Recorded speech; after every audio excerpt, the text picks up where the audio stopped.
bernama Sohyun sedang berjalan. Tiba-tiba sebuah mobil datang menghampirinya. Di sisi lain terlihat pria kekar yang bernama Yokchul mendatangi temannya dengan raut wajah yang kesal. Lalu Yokchul menyebut pelatih anaknya seorang penipu. Mendengar hal itu seorang wakil ketua mulai berdiri hingga bicara kasar. Tanpa basa-basi Yokchul menjatuhkannya dengan satu pukulan.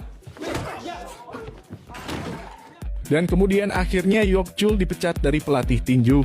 Ternyata sebelum menjadi pelatih tinju, Yokchul bekerja sebagai gangster penagih hutang. Kemudian di lain sisi terlihat seorang wanita yang bernama Yunsu memberitahu Yokchul melalui telepon untuk melakukan yang terbaik di tempat kerja barunya sebagai guru olahraga. Saat di tengah-tengah perjalanannya, tiba-tiba ban mobilnya pecah, terpaksa Yokchul menghubungi Derek untuk membawa mobilnya. Sambil menunggu dia melihat poster orang hilang yang tertempel pada papan pengumuman. Setelah itu mobil Derek langsung membawa mobilnya untuk diperbaiki. Ketika tiba di sebuah tempat, dia pun turun dan melihat beberapa remaja siswi sekolah sedang bertengkar dan merobek sebuah kertas.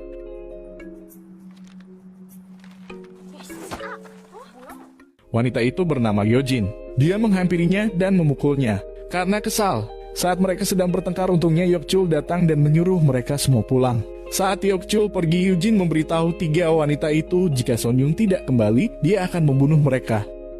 Kembali ke Yokchul. Saat dia hendak pergi, ada seorang polisi menghampirinya. Polisi itu bernama Dongsu, karena dia mengenal Yokchul sebagai mantan guru tinjunya.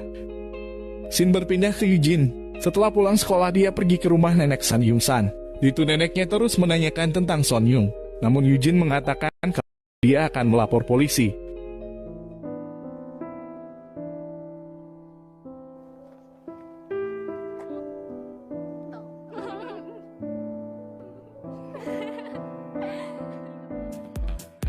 Malam harinya terlihat Yokchul sedang berlatih. Tiba-tiba dia melihat beberapa orang memaksa seorang wanita masuk ke dalam mobil. Dia kebingungan dengan kota ini karena sudah beberapa kali dia melihat kejahatan kecil di jalanan ini. Di lain tempat terlihat ada seorang pria yang sedang menerima panggilan telepon. Pria itu bernama Yungbu. Pada percakapan mereka melalui telepon, anak buahnya memberitahu kalau mereka sedang memberi pelajaran kepada target. Yungbu menyuruh anak buahnya mengurusnya karena dia ada rapat dengan ketua. Scene berpindah ke Yujin. Saat berjalan sendirian, pria misterius mengikutinya. Untungnya Yujin bergegas naik bis, sehingga pria itu tidak bisa mengejarnya.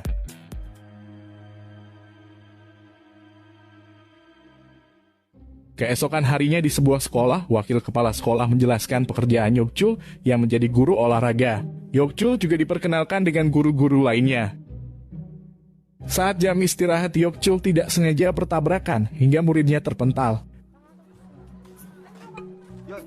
Di situ juga ada seorang guru yang bernama Lee Dong-yong meminta Yokchul agar ke kantin karena semua murid sedang berkumpul di sana. Yokchul langsung bergegas pergi ke kantin, namun para murid tidak peduli saat Yokchul mencari murid-muridnya.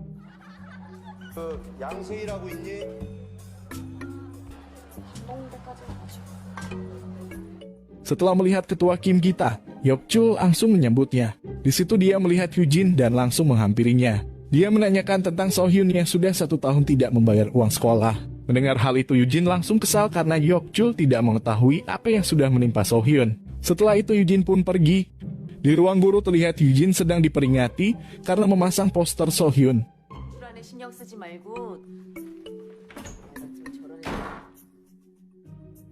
Kembali ke Yokchul, dia pergi ke toilet. Dia terkejut melihat guru yang bernama Jisung keluar dari toilet wanita. Saat di dalam toilet, tanpa sengaja dia melihat Yujin keluar dengan memanjat pagar. Tiba-tiba Doyoung juga berada di sana dan memberitahu kalau murid sering merokok di halaman belakang bank. Lalu Yokchul pun langsung bergegas pergi dan pada saat dia sedang bermain, Yujin melihatnya. Kemudian Yokchul melihat kampanye ketua Kim yang mencalonkan sebagai gubernur. Di situ seorang pria berteriak mengatakan kalau semua para pejabat itu pembohong. Ketika melihat Yujin, Yokchul kembali mengikutinya hingga ke sebuah klub.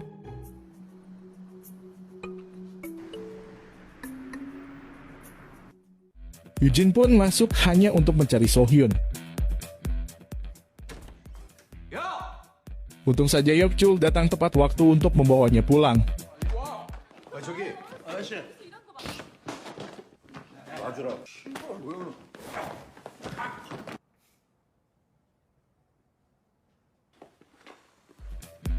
Saat sudah di luar, Yuk-chul memberitahu kalau masalah seperti ini harus diselidiki lebih dulu. Tiba-tiba seorang wanita bekerja di sana keluar. Mereka pun langsung menanyakan tentang So-hyun. Wanita itu lalu memberitahu hanya Madam Lee-soo yang mengetahui tentang nama-nama pekerja. Di lain sisi, Ong-do sedang menjamu detektif dan rekannya agar polisi tidak mempermasalahkan bisnis apa saja yang mereka lakukan. Kembali ke Yuk-chul, ketika di mobil Yujin menanyakan tentang wanita itu, dia masih ingin mencari tahu di mana keberadaan So-hyun. Yuk-chul mengatakan dia akan melaporkan hal ini karena dia mempunyai teman polisi. Yujin yang kesal meminta Yuk-chul menurunkannya. Namun saat Yuk-chul sudah pergi, ada sebuah mobil yang mengikuti Yujin.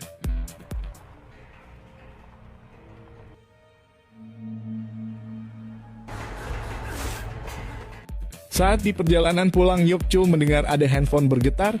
Dia mengira handphone miliknya, tetapi ternyata handphone Yujin tertinggal. Dia pun segera kembali ke sana.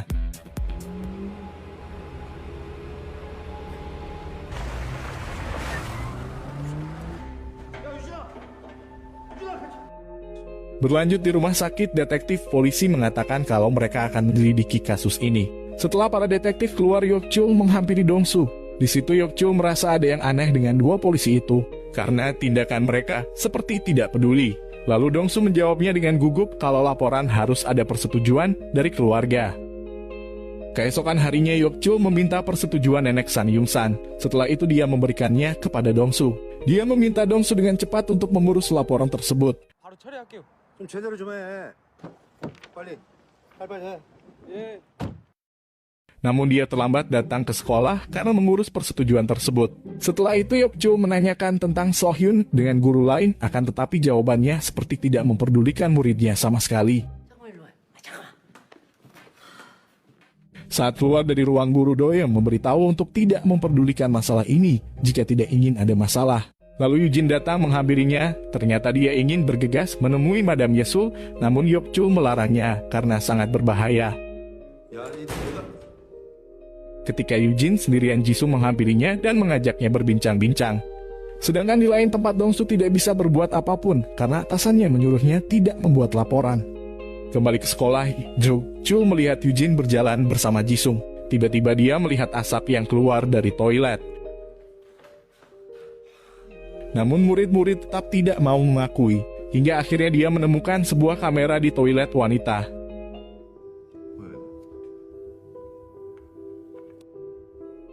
Yuk-chul langsung pergi ke ruang wakil ketua untuk memberitahu tentang kamera itu. Namun wakil ketua justru memarahinya karena melapor polisi tentang masalah So-hyun. Kemudian Yuk-chul ngecek rekaman tersebut. Dia sangat terkejut ketika melihat Jisung yang memasang kamera tersebut. Berpindah ke Jisung setelah menerima hadiah dari murid, Doyeon meminta bantuan untuk mengangkat sesuatu. Saat Jisung keluar, Yuk-chul datang dan dia langsung ngecek laptop Jisung dan menemukan percakapannya dengan Yujin. Dia juga melihat pesan dari So-hyun beberapa hari yang lalu, sedangkan Yujin sudah dijemput oleh Jisung. Kemudian Yuk-chul menghubungi Dong-su, namun dia tidak bisa mengangkatnya karena atasannya sedang memarahinya. Yuk-chul lalu menghubungi Yujin dan mengatakan kalau Jisung tidak beres dan dia yang menjemput So-hyun pada malam sebelum dia menghilang. Di situ Yujin tidak bisa mengatakan apapun karena dia sedang bersama Jisung. Ketika berada di lampu merah, Yujin ingin melarikan diri.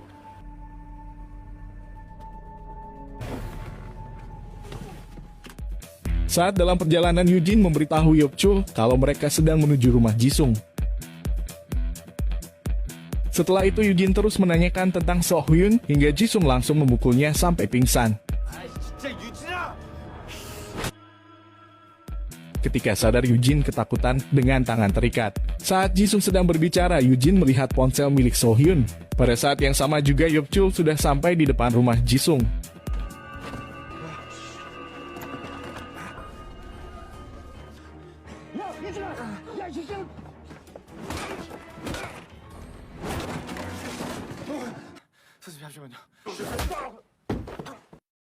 Yuk-chul segera meminta penjelasan tentang ponsel milik So-hyun. Jisung di situ menjelaskan kalau malam itu dia menjemputnya di jembatan. Namun So-hyun meminta turun di sebuah pom bensin dan mengatakan kalau ada orang lain yang akan menjemputnya.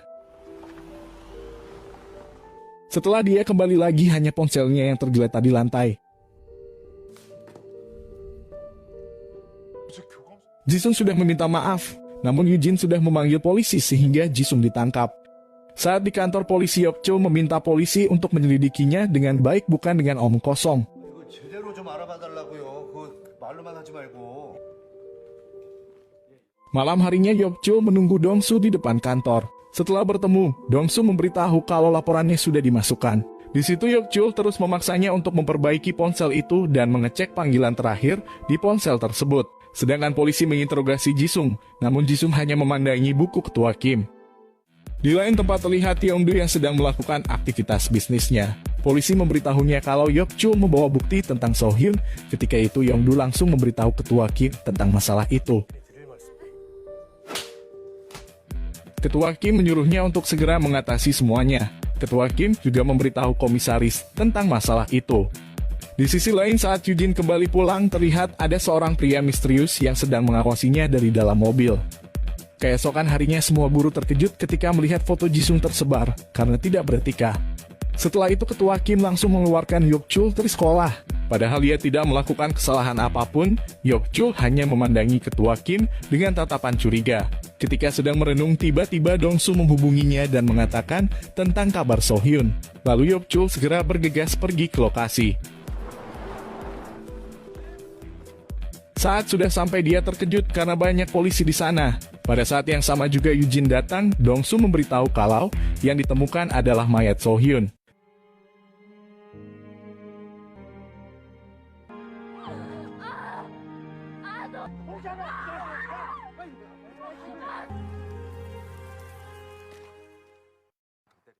Di situ terlihat Dong-su sedang mengawasi dua polisi korup di lokasi. Dia menghubungi temannya dan mengatakan barang bukti. Kembali ke Yok-chul dan Eugene, mereka menghampiri nenek So-hyun yang berada di rumah sakit. Yok-chul melihat dari raut wajah nenek kalau dia sedang memikirkan So-hyun.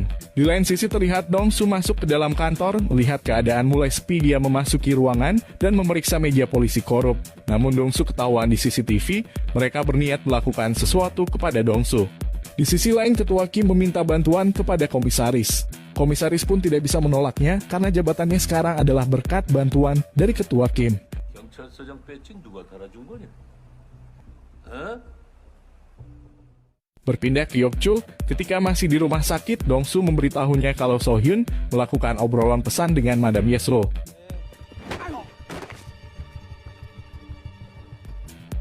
Setelah itu Yok-chul memberitahu Eugene kalau dia akan pergi keluar. Ternyata Yok-chul pergi ke tempat klub itu untuk menemui Madam Yesoo. Ketika melihat Yok-chul datang, anak buah Hyungdu memberitahunya kalau Yok-chul berada di klub.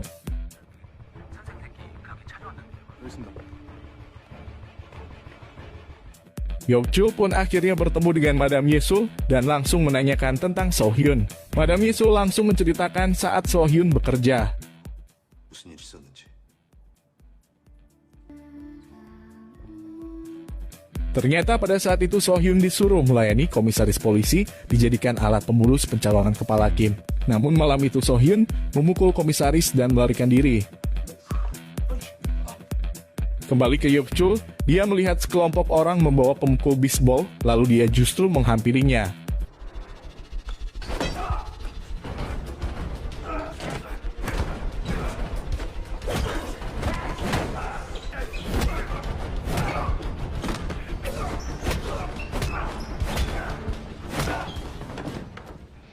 Setelah semuanya tumbang, Yok-chul menanyakan tentang So-hyun kepada Hyungdu. Lalu dia menceritakan saat dia ingin menjemput So-hyun di pom bensin. Akhirnya dia menemukan So-hyun disekap di toilet oleh seorang pria misterius yang ternyata adalah Jisung, anak dari Ketua Kim.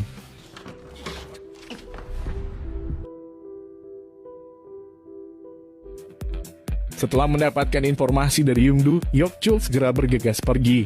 Pada saat di perjalanan, Dong-su menghubunginya dan mengatakan kalau ponselnya telah hilang dan Jisung dibebaskan tadi malam. Kembali ke Eugene, saat di toilet rumah sakit, dia tiba-tiba diculik oleh pria misterius tadi.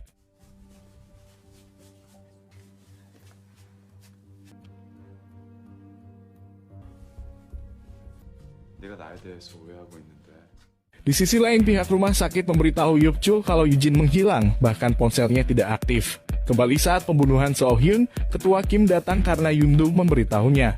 Setelah melihat anaknya melakukan semua itu, dia langsung menghancurkan ponsel So Hyun.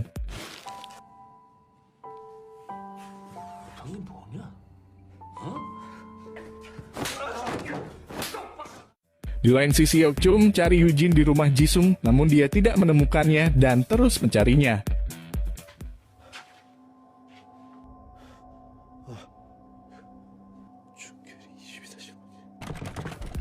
Ketika Jisung mendengar pintunya berbunyi, dia langsung menyembunyikan Yujin.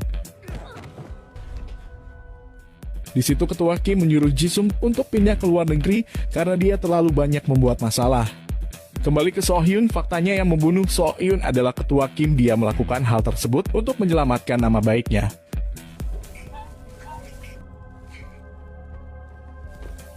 Saat di dalam lemari, Yujin terkejut mendengar perkataan ketua Kim. Saat itu juga ketua Kim langsung menghajar Jisung.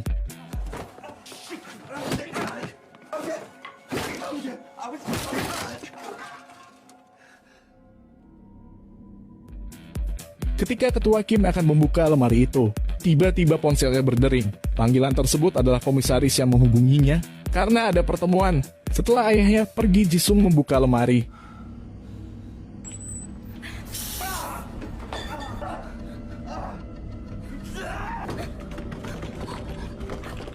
Namun Jisung tetap bisa menemukannya.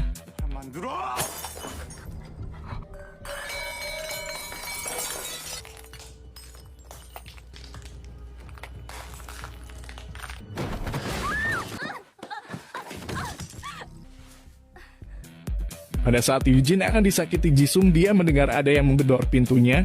Yok Chul pun akhirnya datang di waktu yang tepat.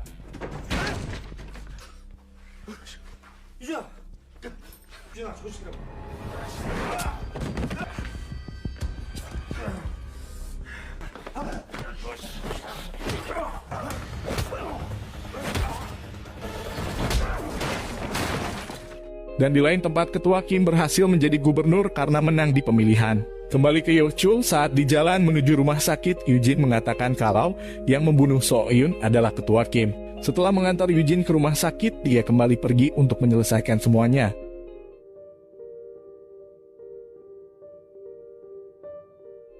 Sementara itu, ketua Kim yang telah memenangkan pemilu, dia menghubungi komisaris untuk merayakan kemenangannya.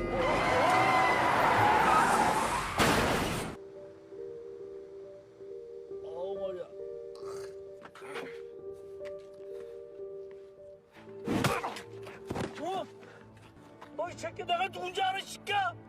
빨리 가, 이 새끼야! Sesaat kemudian polisi berdatangan mengepung mereka.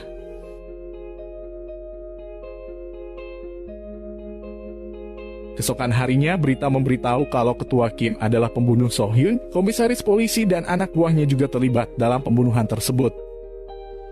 Di sisi lain, Dong-soo membantu memasukkan tas Yok Chul ke mobil karena dia akan kembali ke tempat asalnya.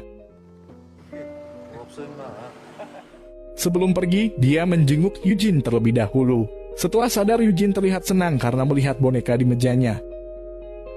Di akhir film, saat di perjalanan, Yok Chul berhenti di ujung jembatan, lalu dia melihat poster So Hyun sudah dilepas. Kini dia tenang karena kasus pembunuhan So Hyun sudah terungkap. Kemudian film pun berakhir.